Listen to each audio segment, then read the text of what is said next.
Social media Patel Prahlad भाई।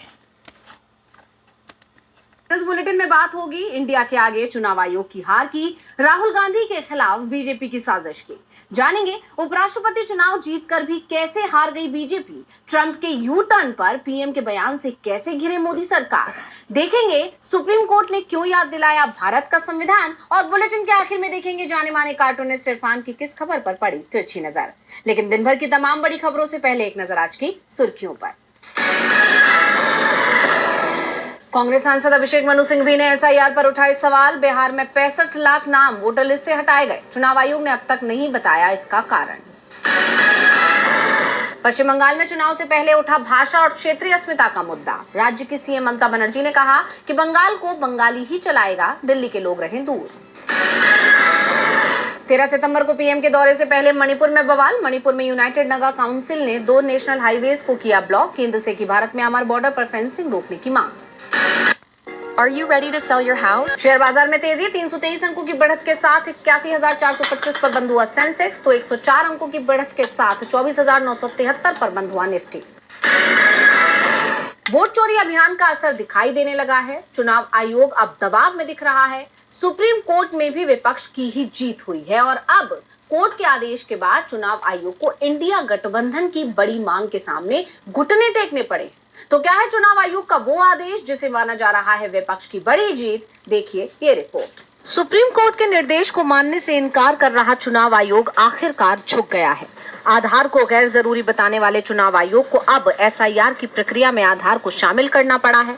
राहुल गांधी पहले दिन से ही ये बात कह रहे थे कि चुनाव आयोग बड़ी संख्या में पहले लोगों के नाम काटेगा और आखिरी समय पर बीजेपी समर्थकों के नाम वोटर लिस्ट में जोड़ दिए जाएंगे। वोट चोरी कर बिहार में बीजेपी को चुनाव जिताने की कोशिश चुनाव आयोग कर रहा है, लेकिन हम ऐसा नहीं होने देंगे। विपक्ष ने आधार का मुद्दा उठाते हुए सवाल किए। सुप्रीम कोर्ट ने भी चुनाव आयोग पर इसे लेकर तीखी टिप्पणी की और 8 सितंबर को हुई सुनवाई के बाद तो चुनाव आयोग को सीधे सीधे आदेश दे दिया कि एसआईआर में आधार को 12वें दस्तावेज के रूप में शामिल किया गया। इसके बाद चुनाव आयोग की तरफ से अब बिहार के मुख्य चुनाव आयुक्त को पत्र लिखकर नया निर्देश जारी किया गया है, जिसमें आधार को एसआईआर में पहचान के प्रमाण के रूप में माना जाए। इससे पहले 24 जून को चुनाव आयोग ने वोटर लिस्ट की जांच के लिए 11 दस्तावेजों की एक सूची जारी की थी, जिनमें जाति प्रमाण पत्र, जन्म प्रमाण पत्र, पासपोर्ट और एजुकेशनल सर्टिफिकेट शामिल थे। अब आधार को भी इसमें शामिल कर लिया गया है। बिहार के सीईओ को लिखे पत्र में चुनाव आयोग ने कहा कि आधार कार्ड को 11 दस्तावेजों के अलावा 12वें दस्तावेज के रूप में माना जाएगा। आधार कार्ड को पहचान के प्रमाण के रूप में स्वीकार किया जाना चाहिए और इसका इस्तेमाल किया जाना चाहिए, न कि आधार अधिनियम की धारा 9 के अनुसार नागरिकता के प्रमाण के रूप में, जिसमें इसमें कहा गया है जनप्रतिनिधित्व अधिनियम 1950 की धारा 23(4) के तहत आधार कार्ड पहले से ही किसी व्यक्ति की पहचान स्थापित करने के उद्देश्य से दस्तावेजों में से एक है। चुनाव आयोग ने आगे कहा कि ये निर्देश सभी जिला चुनाव अधिकारियों, ईआरओ और असिस्टेंट ईआरओ को जानकारी दी जानी चाहिए। दरअसल सुप्रीम कोर्ट में ये शिकायत की जा रही थी कि उसके निर्देश के बावजूद बीएलओ आधार को स्वीकार नहीं कर रहे हैं, जिसके बाद कोर्ट ने चुनाव आयोग को भी फटकार लगाई थी। इसी का असर अब दिखाई दे रहा है। इससे पहले कोर्ट ने 10 जुलाई को चुनाव आयोग से आधार, राशन कार्ड और मतदाता पहचान पत्र को स्वीकार करने पर विचार करने को कहा था, लेकिन चुनाव आयोग ने सुप्रीम कोर्ट की राय को मानने से इनकार कर दिया।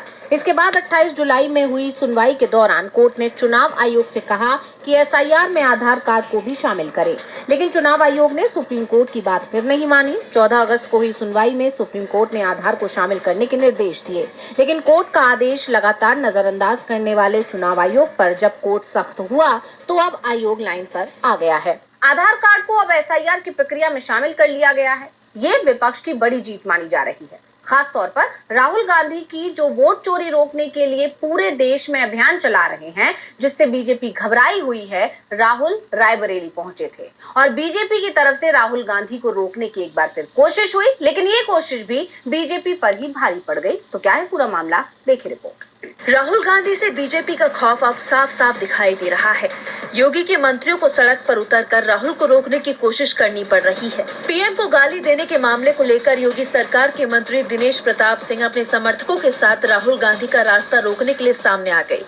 बीजेपी के विरोध प्रदर्शन के चलते रायबरेली पहुंचे राहुल का काफिला करीब 1 किलोमीटर पहले ही रोक दिया गया, लेकिन बीजेपी की लाख कोशिश के बाद भी राहुल गांधी अपनी आवाज बुलंद कर रहे हैं। और उन्होंने बटोही रिसोर्ट में कार्यकर्ताओं को संबोधित करते हुए सरकार पर जमकर हमला बोला। उन्होंने कहा कि विरोध के बाद भी चुनाव आयोग तानाशाही कर रहा है। कांग्रेस पार्टी के नेता और हमारे प्यारे कार्यकर्ता आप सबका बहुत बहुत स्वागत, नमस्कार कहते हैं आपको। शुरुआत में मैं आप सबको दिल से धन्यवाद कहना चाहता हूँ कि आपने चुनाव में हमारा पूरा समर्थन किया, पोलिंग बूथ में हमारी मदद की और अपनी पूरी शक्ति कांग्रेस पार्टी को इसके लिए दिल से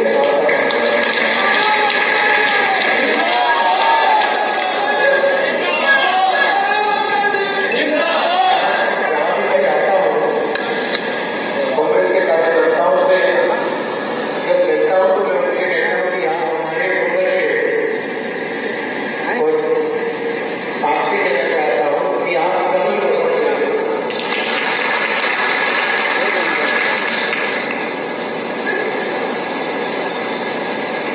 पूरे देश में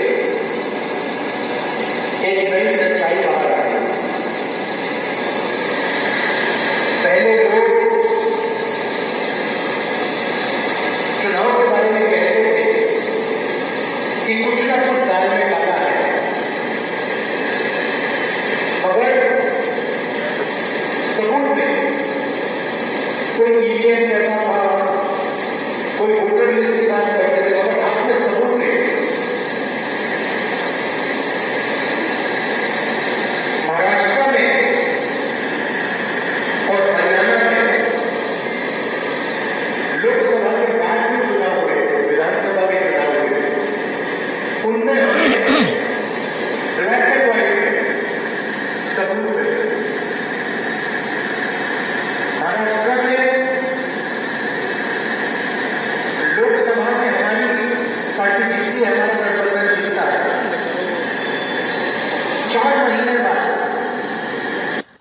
They now have a पक्ष ने कहा कि देश में 90% आबादी ओबीसी, दलित और आदिवासियों की है, लेकिन ये बीजेपी आरएसएस के लोग नहीं चाहते हैं कि ये कभी आगे बढ़े। लोकसभा चुनाव जीतने के बाद ये उनका छठा रायबरेली दौरा है। वहीं बिहार की तरह उत्तर प्रदेश में भी इंडिया गठबंधन की एकजुटता देखने को मिली। राहुल गांधी के स्वागत में समाजवादी पार्टी ने पोस्टर लगाए। सपा प्रदेश सचिव लोहिया वाहिनी राहुल निर्मल बागी का एक पोस्टर चर्चा में है। इसमें राहुल, अखिलेश और तेजस्वी को ब्रह्मा, विष्णु, महेश के रूप में दर्शाया गया है। पोस्टर को लेकर राहुल निर्मल बागी ने कहा कि जिस तरह राहुल, अखिलेश और तेजस्वी दबे कुचले लोगों की आवाज बनकर उभरे हैं, निश्चित रूप से वो कलयुग के ब्रह्मा, विष्णु और महेश का अवतार है। यानी साफ है कि राहुल गांधी ने पूरे देश में बीजेपी के खिलाफ मोर्चा खोल दिया है, जिससे बीजेपी बौखलाई हुई है। राहुल गांधी बीजेपी के लिए बड़ी चुनौती बन गए हैं। बीजेपी की हर रणनीति राहुल और इंडिया गठबंधन के आगे फेल हो रही है और इसका असर उपराष्ट्रपति चुनाव में भी दिखाई दिया। जहां 3 साल के अंदर ही एनडीए के वोटों में जबरदस्त गिरावट आई है, तो उपराष्ट्रपति चुनाव में एनडीए कैसे जीत कर भी हार गया, देखेंगे रिपोर्ट। उपराष्ट्रपति चुनाव की सियासी बाजी एनडीए ने अपने नाम कर ली है। इंडिया गठबंधन के बी सुदर्शन रेड्डी को मात देकर एनडीए उम्मीदवार सीपी राधाकृष्णन देश के नए उपराष्ट्रपति बन गए हैं। राधाकृष्णन भले ही एनडीए की ताकत से ज्यादा बड़ी जीत दर्ज करने में कामयाब रहे हैं, लेकिन बीजेपी जीत कर भी हार गई है। ऐसे में पीएम मोदी की कुर्सी पर संकट दिखाई देने लगा है। जगदीप धनखड़ के मुकाबले उन्हें 76 वोट कम मिले हैं। राधाकृष्णन को 452 वोट मिले हैं, जबकि इंडिया गठबंधन के प्रत्याशी बी सुदर्शन रेड्डी को 300 वोट मिले हैं। 3 साल पहले उपराष्ट्रपति चुनाव से अगर राधाकृष्णन की जीत की तुलना करें तो साफ दिखता है कि इस बार मुकाबला बेहद कड़ा था। बीजेपी की तरफ से दावा किया जा रहा है कि उसने इंडिया गठबंधन में सेंधमारी की है, लेकिन जो नतीजे सामने आए हैं उसमें साफ है कि इंडिया कैंप में कोई सेंधमारी नहीं हुई। उपराष्ट्रपति चुनाव के नतीजों पर तमाम नेताओं के बयान आए हैं। बी सुदर्शन रेड्डी ने कहा कि लोकतंत्र की मजबूती चुनाव जीतने से नहीं आती, बल्कि संवाद, असहमति और भागीदारी से ही लोकतंत्र जीवंत होता है। विचारों की लड़ाई अभी जारी रहेगी और वो हमेशा लोकतांत्रिक मूल्यों के लिए खड़े रहेंगे। ये हार अंत नहीं, बल्कि एक नई शुरुआत है। तो वहीं कांग्रेस अध्यक्ष मल्लिकार्जुन खड़गे ने सीपी राधाकृष्णन को शुभकामनाएं दी और कहा कि ये एक चुनाव से कहीं बढ़कर था। ये विचारधारा की लड़ाई थी जिसने इस बात की पुष्टि की है कि हमारे संविधान और लोकतंत्र की रक्षा के लिए सत्तावादी प्रवृत्तियों वाली सरकारों पर अंकुश लगाया जाना चाहिए। साथ ही खड़गे ने नवनिर्वाचित उपराष्ट्रपति से विपक्ष की भूमिका में दखल न देने और विपक्ष के साथ पक्षपात न करने की उम्मीद भी जताई। वहीं शिवसेना सांसद संजय राउत ने नतीजों को लेकर बीजेपी पर हमला बोला और कहा कि ये लड़ाई सैद्धांतिक थी। हम जानते थे कि उनके पास पहले से बहुमत है, फिर भी हमने सीपी राधाकृष्णन को निर्विरोध नहीं चुनने दिया जैसा बीजेपी चाहती थी। उपराष्ट्रपति चुनाव में जीत का अंतर बीजेपी की चिंता को बढ़ा रहा है, तो चिंता अमेरिका की नीति ने भी बढ़ा रखी है। डोनाल्ड ट्रंप और उनकी सरकार के मंत्री लगातार भारत के खिलाफ बयानबाजी कर रहे हैं, लेकिन पीएम मोदी चुप्पी साधे हुए हैं। पर ट्रंप के एक बयान जिसमें उन्होंने पीएम मोदी को अपना दोस्त बताया, उसका जवाब तुरंत पीएम मोदी की तरफ से दिया गया, जिस पर कांग्रेस ने सवाल उठाते हुए सरकार को सचेत किया है। तो क्या है पूरा मामला, देखेंगे रिपोर्ट। अमेरिका और भारत के रिश्ते में तनाव बना हुआ है। टैरिफ बढ़ाने के बाद पीएम मोदी और ट्रंप के रिश्तों में खटास की चर्चाएं शुरू हो गई थी, लेकिन अब हालात बदलते हुए नजर आ रहे हैं। ट्रंप ने एक बार फिर पीएम मोदी को अपना अच्छा दोस्त बताया है। अमेरिकी राष्ट्रपति डोनाल्ड ट्रंप ने एक पोस्ट किया जिसमें उन्होंने लिखा कि मुझे यह ऐलान करते हुए खुशी हो रही है कि भारत और अमेरिका दोनों देशों के बीच व्यापार बाधाओं को दूर करने के लिए बातचीत जारी रखे हुए हैं। मैं आने वाले हफ्तों में अपने बहुत अच्छे दोस्त प्रधानमंत्री मोदी से बात करने के लिए उत्सुक हूं। मुझे पूरा विश्वास है कि हमारे दोनों महान देशों के लिए एक सफल निष्कर्ष पर पहुंचने में कोई कठिनाई नहीं होगी। ट्रंप के इस पोस्ट की हर तरफ चर्चा हो रही है। खास बात यह है कि ट्रंप के पोस्ट पर पीएम मोदी ने भी रिएक्ट किया है। पीएम मोदी ने जवाब देते हुए लिखा, भारत और अमेरिका घनिष्ठ मित्र और स्वाभाविक साझेदार हैं। मुझे विश्वास है कि हमारी व्यापार वार्ताएं भारत अमेरिका साझेदारी की असीम संभावनाओं को उजागर करने का मार्ग प्रशस्त करेंगी। हमारी टीमें इन चर्चाओं को जल्द से जल्द पूरा करने के लिए काम कर रही हैं। मैं राष्ट्रपति ट्रंप से बातचीत के लिए भी उत्सुक हूं। हम दोनों देशों के लोगों के लिए एक उज्जवल और समृद्ध भविष्य सुनिश्चित करने के लिए मिलकर काम करेंगे। लेकिन कांग्रेस ने इस मामले में केंद्र सरकार को निशाने पर ले लिया है। कांग्रेस ने मोदी और ट्रंप की दोस्ती पर सवाल उठाए हैं। कांग्रेस ने तंज कसते हुए कहा कि क्या भारत और अमेरिका वाकई इतने पक्के दोस्त हैं कि ट्रंप ने 35 से ज्यादा बार खुद को भारत पाकिस्तान के बीच संघर्ष विराम का सूत्रधार बताया है और इस संघर्ष को रोकने के लिए ट्रेड का इस्तेमाल किया। अब ट्रंप और मोदी की दोस्ती को लेकर कई सवाल खड़े हो रहे हैं और अब इस दोस्ती का भारत पर क्या असर पड़ता है, ये तो देखना होगा। ट्रंप कब पलटी मार जाएंगे इसके बारे में वो खुद ही नहीं जानते, इसलिए विपक्ष सरकार की नीति पर सवाल कर रहा है। तो सवाल उमर खालिद की जमानत को लेकर भी उठ रहे हैं। 5 साल से जेल में बंद खालिद की जमानत का मामला अब सुप्रीम कोर्ट पहुंच गया है। तो क्या अब सुप्रीम कोर्ट से खालिद को मिलेगी जमानत, देखेंगे रिपोर्ट। जेएनयू के पूर्व छात्र और दिल्ली में 2020 के सांप्रदायिक टकराव के आरोपी उमर खालिद ने दिल्ली हाई कोर्ट से जमानत याचिका खारिज होने के बाद अब सुप्रीम कोर्ट का रुख किया है। खालिद पर गैर कानूनी गतिविधि रोकथाम अधिनियम यानी यूएपीए के तहत आरोप लगाए गए थे और वो पिछले 5 सालों से हिरासत में हैं। हाल ही में 2 सितंबर को दिल्ली हाई कोर्ट ने खालिद की जमानत याचिका को खारिज कर दिया था। जस्टिस नवीन चावला और जस्टिस शालिंदर कौर की खंडपीठ ने अपने फैसले में खालिद और सह आरोपी शर्जील इमाम की भूमिका को गंभीर बताया था। Hey, what if I told you about a... कहा कि इन दोनों ने ऐसे भाषण दिए थे जिनका मकसद एक समुदाय को सामूहिक रूप से लामबंद करना था, जिससे दिल्ली में सांप्रदायिक तनाव बढ़ा। खालिद के साथ हाईकोर्ट ने शर्जील इमाम, अतहर खान, खालिद सैफी और कई अन्य आरोपियों की जमानत याचिकाएं भी खारिज कर दी थी। इन आरोपियों में मोहम्मद सलीम खान, शिफाउर रहमान, मीरा हैदर, गुलफिशा फातिमा और शादाब अहमद शामिल हैं।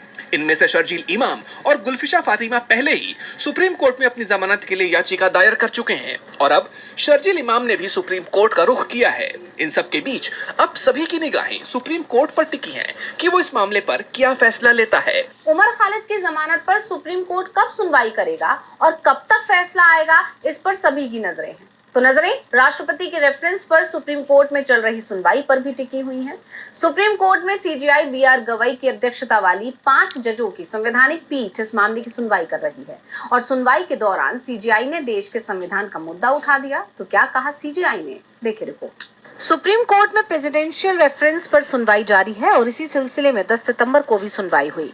इस सुनवाई का मकसद ये तय करना है कि क्या सुप्रीम कोर्ट राष्ट्रपति और राज्यपालों के लिए राज्य विधायिका के विधेयकों पर फैसला लेने के लिए कोई समय सीमा तय कर सकता है या नहीं। इस सुनवाई के दौरान सीजेआई बीआर गवई ने नेपाल में हुई राजनीतिक अस्थिरता का हवाला देते हुए भारतीय संविधान पर गर्व व्यक्त किया।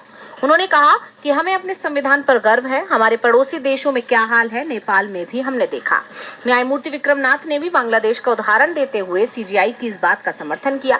सुनवाई के दौरान सॉलिसिटर जनरल तुषार मेहता ने राज्यपालों के विधेयकों को लंबे समय तक रोके रखने के कार्य का बचाव किया, लेकिन सीजेआई ने उनके तर्क पर सवाल उठाया। दरअसल ये सुनवाई उस घटना को लेकर हो रही है जब सुप्रीम कोर्ट ने पहले तमिलनाडु के राज्यपाल आर.एन. रवि को विधेयकों में देरी करने के लिए फटकार लगाई थी और 30 दिनों के भीतर निपटारे का फैसला सुनाया था। ये मामला भारत के संघीय ढांचे और विधायिका के साथ कार्यपालिका के बीच शक्ति संतुलन के लिए काफी अहम माना जा रहा है।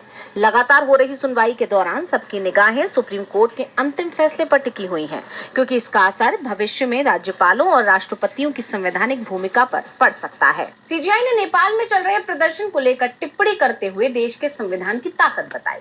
तो नेपाल में भी अब हालात सुधरते हुए दिखाई दे रहे हैं। पीएम ओली के इस्तीफे के बाद अब देश सेना के नियंत्रण में चला गया है। काठमांडू सहित सभी बड़े शहरों में कर्फ्यू लगा हुआ है। देखिए रिपोर्ट। नेपाल में इन दिनों भयानक बवाल देखने को मिल रहा है। लोग सड़कों पर उतर आए और उनका प्रदर्शन उग्र हो गया, जिसके बाद मजबूरन केपी शर्मा ओली को पीएम पद से इस्तीफा देना पड़ा। चर्चाएं चल रही हैं कि ओली देश छोड़कर भाग गई हैं। इस बीच प्रदर्शनकारियों ने अब कई मांगे रखी हैं।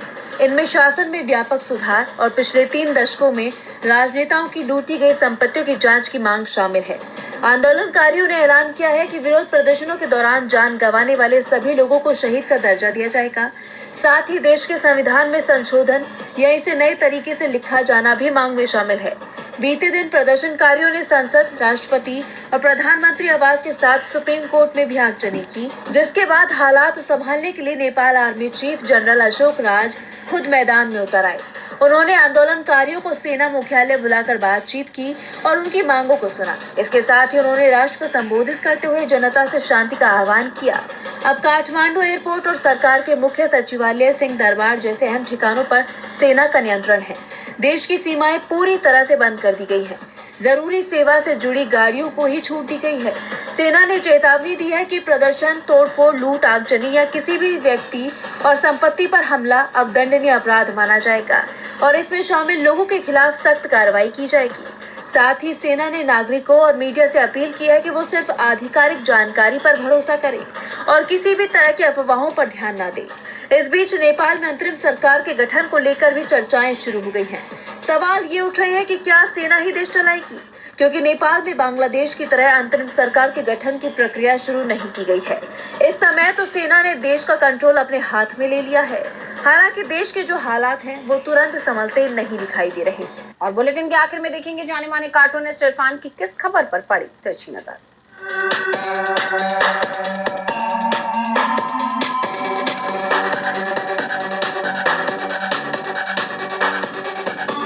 नेपाल में जनता ने तख्ता पलट कर दिया, जिसकी दुनिया भर में काफी बड़ी खबर बन गई। लेकिन ऐसे में बिहार के डिप्टी सीएम सम्राट चौधरी ने अपना बयान दिया और कहा कि काश नेपाल भारत का हिस्सा होता तो समृद्ध होता। सम्राट जी, देश का एक बहुत बड़ा हिस्सा वो ये भी सोचता होगा कि काश नेपाल जैसा हमारे यहाँ भी हो जाता, क्योंकि पिछले 11 साल में देश के हालात बहुत ज्यादा अच्छे तो नहीं रहे।